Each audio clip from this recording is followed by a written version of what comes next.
Hello everyone. Today we talk about how to fix the app of webcomics. We will go to settings. Then we click on apps. After that we search the app webcomics and we click.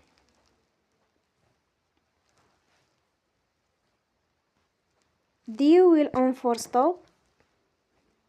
After that we go to storage. Then we click on clear cache. You will go to Play Store and you will update your app. Don't forget to support us by like and subscribe. See you next time and thank you for watching.